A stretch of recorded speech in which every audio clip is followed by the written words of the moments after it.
Marcus. Welcome on the show. Yay, we're recording. It's official. Yay. Thank you for having me. So Erin, as I mentioned in the intro, is the founder and CEO of Conquer Your Business. And we have you here on the Buzzworthy Women Podcast because you are buzzworthy for sure. So I'm excited to... I was like, is that famous? Is that infamous? Where does that land? You know, it is what it is. Up for interpretation, I guess. Changes by the moment. Depends on the day. I know. Well, you know, it's funny when we're, in the green room, people, before we hit record, they don't have the ability to hear all of the fun chatter. So we're like, we got to hit record so that we can, capture all of this amazing conversation. But like I was telling Erin, I am so excited to learn more about you and what you do with Conquer Your Business. So tell us. I'm excited to share. What do the origin story, the quick hit. Yeah. Conquer Your Business is all about an approach to business growth that embraces being in charge. And so the tagline for Conquer Your Business is be in charge, take action, get results. And my whole thing is, it's kind of a mix. I grew up thinking the rules didn't apply to me. I don't mean like stop at the red light, pay your taxes. Like those rules apply. Not like that. We have to abide by those. No. There's certain things that are good for everybody, right? I get it. I mean more like this is the way it's always been done. This is the path you should follow. I don't know where it comes from. I just never felt obligated in any way, shape, or form to do what anybody else thought I should be doing. However, the key to that is I also knew that I was going to have to make happen whatever it is that I want to happen. And when I look at business, and if you go through the whole origin story of my juvenile delinquent background and somehow I got my ducks in a row, my head out of my butt and became C-suite MBA, the big fancy career. What I saw happening in business and in big business too, by the way, like I've done deals for Sanyo when I was in commercial real estate. Like big business has this problem too. This is not a small business problem. They live in reaction mode. They live in reaction mode. So my entire approach to strategic consulting, and that's what I do business strategy, is what are we doing with intention? What are we doing on purpose? What do we want to actually have happen? And then reverse engineer the path to get us there. So Conquer Your Business is business strategy, business consulting, and coaching with all the action steps and all of the knowledge-based stuff. But that underlying feeling, theme, mission of you just have an opportunity to build whatever life it is that you want. And let's just have fun doing it. Yeah, I love that. And I love the proactive approach versus the reactive approach, because I think, unfortunately, a lot of us live in the reactive, right? And there's time and preparation that we have. It's just a matter of setting those expectations and those boundaries for yourself or for your business so that you don't have to function in that reactive mode. And you can have that strategic plan and be successful, and it makes it more enjoyable, right? It makes it more enjoyable. And I think reaction mode is default mode. I don't think it's anything somebody's doing wrong. One of the things I've noticed is the things you want, the good things, they don't happen by accident, right? Me getting, turning into the couch potato that gained 20 pounds happened all by itself, right? Getting healthy again, got to put some intention behind that, right? Like, it's the same thing in a relationship. Right? We take each other for granted almost by default. You have to work intentionally on maintaining a good relationship.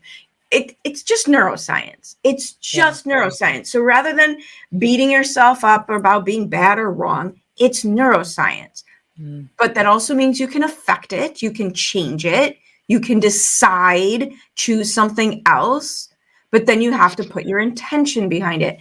And it's something that if you don't stay on top of, you slip right back, right? You slip right back. And I readily admit and am disappointed and mad or whatever I spent the last half of 2023 massively stuck in reaction mode, no matter how much it is that I teach not doing that. It's sneaky. Yeah. It's sneaky. And we try to solve business problems by getting more complex. We try to solve business problems by looking internally at our business. Yeah.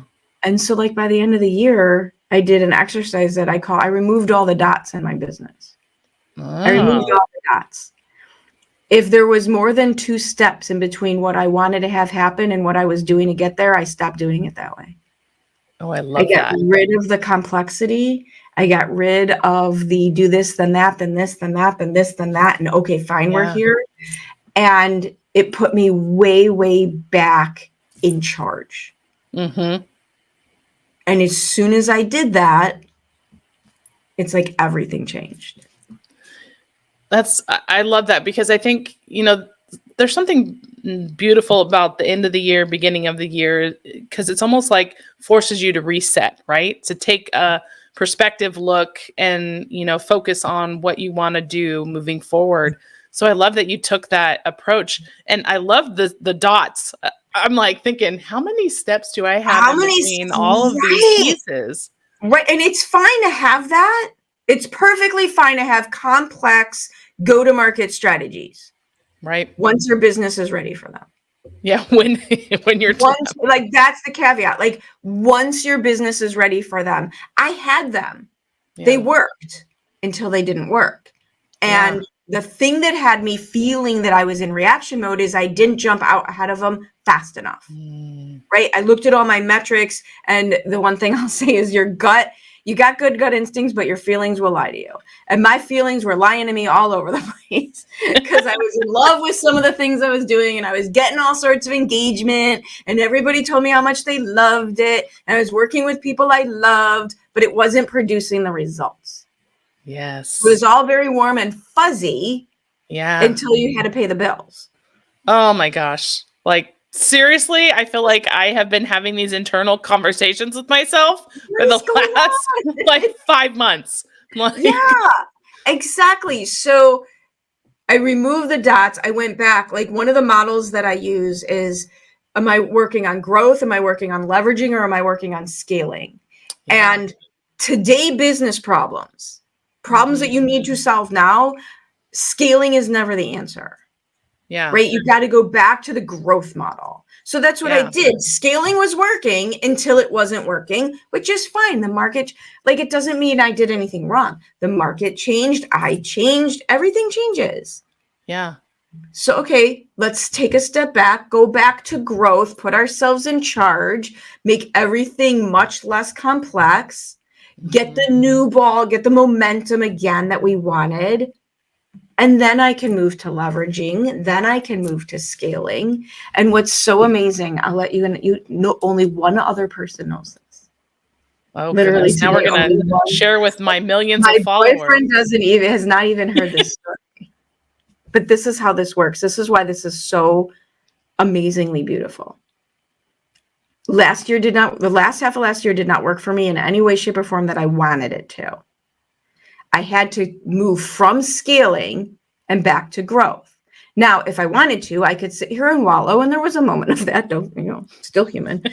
I could sit here and wallow and feel miserable and feel that I suck and feel that I don't know what and go down the rabbit hole. Yeah. Or I could just look at the data and do what I need to do. Mm-hmm. So what is it? We're a month in here, right?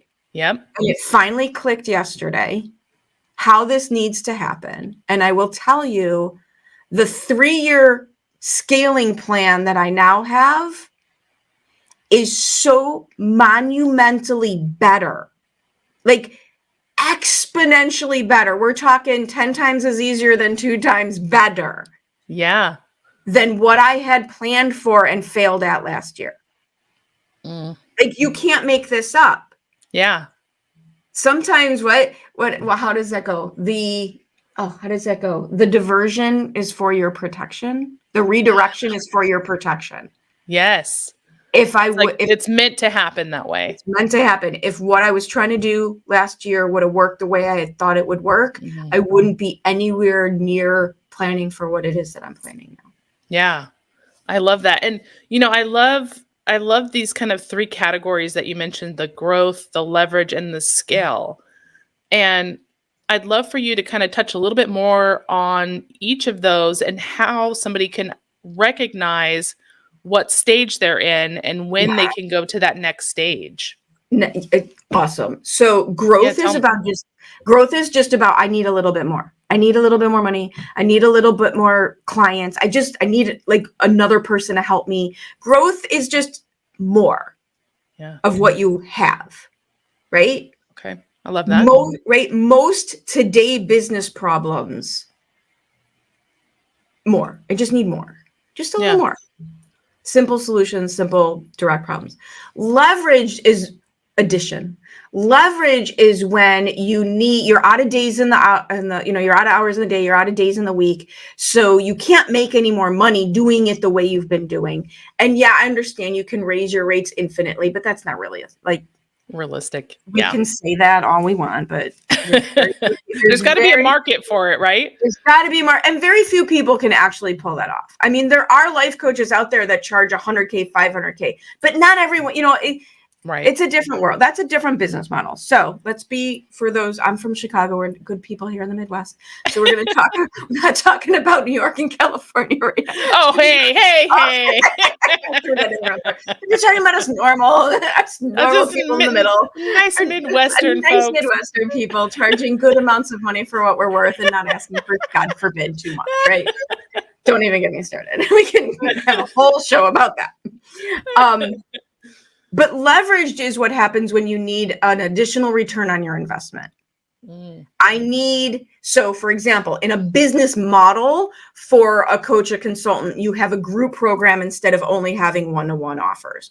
In a service professional business, you hire an additional lawyer, you hire an additional CPA, right? There's now two of you doing the work. Right? That's leveraging. From a marketing perspective, instead of just networking, maybe now you're speaking. We're talking to many people instead of one. That's leveraged. It's addition. It's addition. Scaling is multiplication. Scaling is multiplication. That's when you start adding, so business model examples, that's when you start adding additional lines of services. Yep.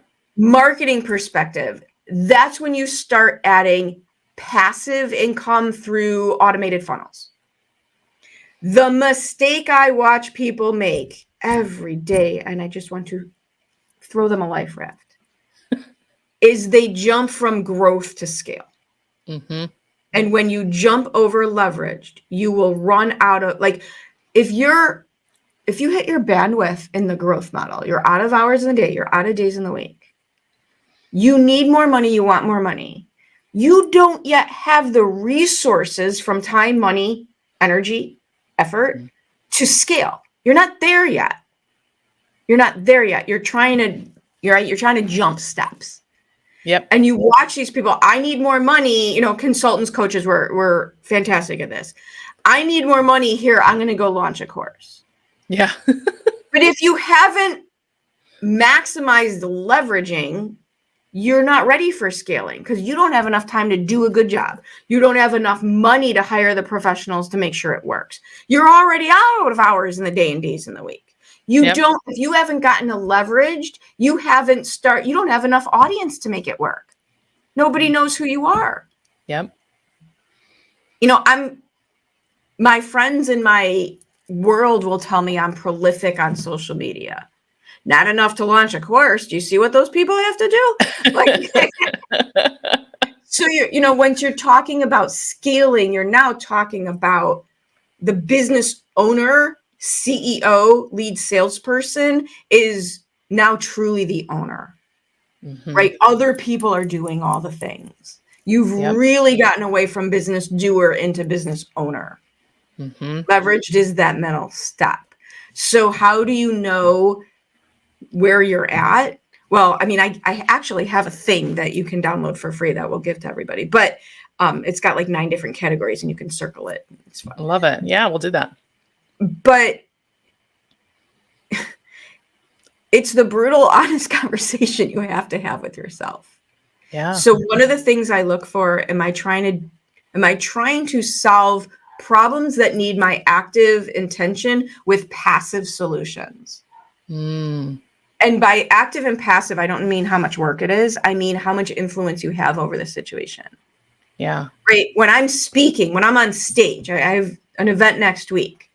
I'll be networking with the group. I'll be presenting at the group. I will be networking with the group. I have a lot of influence because I have a very big mouth over whether or not someone interacts with me. I can walk up, you know what I mean? I can walk up to them. Yeah. As opposed to an online funnel where I have zero influence. Because no matter how great of copy I might be able to write, I can't make you click that button. There's nothing I can do to influence that. It's a passive strategy. So a lot of scaling strategies are more passive in nature. Their volume, we're going for multiplied volume. Yeah. The owner is not always involved. So in a marketing agency is a great example. When they're ready to scale, they have huge opportunity, right? Because they can add social media management, branding, website design, done for you services, right? Fractional CMOs. Like there's amazing ways for a marketing agency to scale. Yeah. But there's no way the owner can do all those things. The owner really can barely manage all those things. You're starting to have layers, right? You have to start to have layers and partners and right. Mm-hmm. That's scaling. You know, I love that you mentioned that because I think I have actually lived that. We've all lived it. Like, dude, I mean, this was not, again, I can't even tell you. I feel like you're telling me my story or something. Like first thing I had to learn as I grew my business is letting go of making myself bad, wrong, every synonym in the book you can think of, for trying things that didn't work, for not knowing what I didn't know, for knowing what I knew and not doing it. And not doing anything. Yeah. Doing it. Right. Yes. Oh my gosh. So since we're, talking and this is the Buzzworthy Women podcast, I want to talk specifically about maybe some unique challenges that women have in the growth to leverage to scale or in business strategy. I'd love your perspective on, what you think are some unique challenges that us women business owners have. So I'll back up a step to give you my background so that this makes a little bit more sense. I call myself a professional juvenile delinquent. It means I made money at it, right? I grew up in Chicago in the public school system in the 70s and 80s, and every stereotype, everything that comes to mind from all the movies that that. But once I had my career, I was in financial services. So I was in a corporate, not outselling. I was in a highly male-dominated industry. I was also in commercial real estate, highly male-dominated. And that was like in the 90s. So where we still had to wear pantyhose. I think I'm traumatized from pantyhose. Yeah. So I learned how to maneuver in a male-dominated environment without a chip on my shoulder and without being relying on being inappropriate. I won't tell you that I've never been inappropriate because who are we kidding? But not relying on being inappropriate to be one of, right? Like you had to learn how to maneuver in that world. So it's not just as a business owner, my career is in those heavy in that world. And some of the things where women block themselves that I don't see men having as big a problem. And it's not true that it's fully gender specific. Do not, I warn people all the time. Yeah. Don't get caught up in semantics that are a guise for you being resistant to what you don't want to hear about yourself. Yeah. Right. Yeah. You see people do, right? We all do that. Men take action so much faster than women because they don't put an emotional attachment to who they are as a human attached to that action. They, not never, but more infrequently. It's not that they don't have imposter syndrome. It just shows it manifests differently. Differently. Manifests in health problems and cancer and why they die younger than us, truthfully, because they don't accept it. They don't let it stop them, but it kills them, 15 years earlier. If you even look at masculine and feminine is about receiving and masculine is about taking action. And you have to have that balance. You have to have that balance. I think women do each other. This is good. You can send the hate mail to Erin. We'll put your address down at the bottom of the screen. I thought you were a nice Midwestern girl. No, I didn't give you the disclaimer. I tend to be a little direct. Women who, you heard me say, I had to learn, don't make myself wrong, don't make myself bad. Like, that's a thing. And you have to be able to maneuver through that world. Mm-hmm. There is too much of an industry that reinforces that that's okay and that you can stay there. Yeah. And that you can stay there. It is okay. We all have those feelings. You're a human. Humans are messy. Women are more emotional. Like, I am fine with all of that. Yeah. It's the staying there that makes me want to shake people. Mm-hmm. Which I think you should be allowed to do. It doesn't cause a lot of harm. We're not babies. Just a gentle. There are, and I say this because I know amazing, talented, brilliant women who are denying the world. Forget selfish. Denying the world what they could be receiving if that person. I mean, I could go down a whole rabbit hole of what would this world look like? What would this world look like if these women were holding themselves back? Yep. Yeah. Like, come on. Did you not watch the Barbie movie? Like, the men have been doing it to women long enough. Why would we continue to do this to ourselves? And by the way, I love men. I work with a lot of men. This is not a chip on your shoulder. This is not rage against the patriarchy. This is realism. What is my data and how do I maneuver through it? Yeah. Be in charge. What do you want? And then what do I need to do to get there? Yeah. Because the women going after men with pitchforks and torches are not necessarily going to help either. No.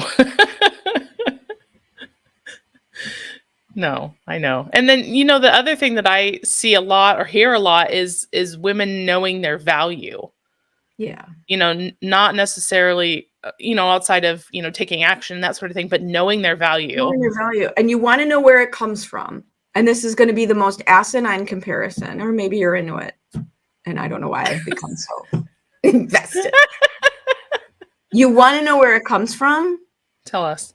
We've got 1 million men in this country going absolutely berserk because Taylor Swift is going to a freaking football game to watch her boyfriend play football. How insecure do you have to be? How insecure do you have to be to even care? Yeah. To even care. I don't care about them. I care about what their daughters are hearing. I care about what the women in their lives are hearing. That when you attack probably the most successful female in this country, I mean, she's doing more than Oprah right now, right? Like, yeah, she's got her own economy. She's got her own, like, I think she's got her own press circuit, right? Like, yeah, the Wall Street. She's a smart businesswoman. Right? She's brilliant. She's brilliant, and she's resilient. Yeah. When you attack her for just being alive. And I saw one of the best tips, because I'm a big animal person. If Taylor Swift makes you stop watching football, but Michael Vick didn't, you probably need to revisit your priorities. Oh my gosh. We could have an entire conversation on that subject alone, like that whole conversation. But we don't have enough time for that. Like, this is what and I don't really get on the rail against the patriarchy bandwagon, because there have been men in my life that have opened the most amazing doors for me. I'm not anti-male by any means. I will also tell you, as I was building my business, I come out of male-dominated corporate. So as I was building my business, I didn't understand why I was meeting so many women whose businesses only focused on women. And then I started putting content out on social media, and I'm like, oh, that's why. It's so true, because I have a very similar kind of experience. I started my marketing career in commercial real estate, and then left the corporate world. I worked for Cushman & Wakefield. And then left the corporate world from the construction industry. So it's like, yeah, my entire life I've been in these male. Yeah, and I loved it. I mean, there's so much that I've learned and experiences that I've had. Well, but then and I was a competitive powerlifter in the 80s and 90s. Like, it's all, there wasn't women doing that then. It was all men. Love that. Yeah. It's just giant men. There's unique things that us women have. And that's why I always like having these conversations, because it's like, you don't have to, be anti this or anti that. It's just understand you and know your value and know how you can grow and be better. And like you said, having this genius or this knowledge or whatever that you're not sharing with the world is doing them a disservice, not, I say that when I teach sales, people, I'm scared to make the offer. Like, to me, and it's not, I don't want to be a pushy salesperson. You know how to solve that? Yeah. Don't be a pushy salesperson. Yeah. Like, you can't be something you're not. You can't be something you're not. You can't be something your brain doesn't identify with. Like, it doesn't work that way, right? I know. And that's why it feels wrong, right? That's why it feels wrong. It feels wrong. Don't do that. And yet, if you can solve somebody's problem and you don't offer them a solution, what kind of jerk is that? Right? Sure. That's nice. I don't understand. What did I get wrong here? That's nice. No, that's not nice. Oh my gosh. Well, I feel like we can just go on and on and on, but I want you to put a fancy bow and ribbon on this conversation and give us a final piece of advice or a tip that you would give our listeners. So this is what I do every morning. This is part of my morning routine. And I call it setting my stage. And it's four questions. The first question is, what do I want?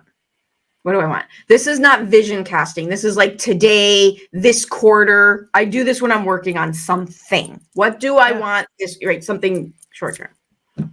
Massive clarity. Massive clarity. What do I want?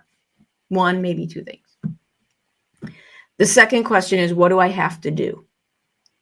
What do I have to do to get it? What do I have to do? The third question is, who do I have to be? Who do I have to be? And then the fourth question is, what do I have to believe? Love that. And that's my morning, right? Like, what do I want? I want 3 new clients. Great. This quarter, I want 3 clients this quarter, whatever it is, this month, whatever it is. What do I have to do? I have to reach out. I have to do that. All the things you're supposed to, what to do, right? It's not build a funnel, by the way. That's not the answer to a short-term problem. We'll save you the time thinking that through. That is not the answer. Short-term goals here.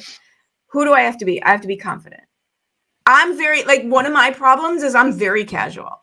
I'm very casual, and I love nothing more than sweatpants day, soft clothes, right? Sweatpants day.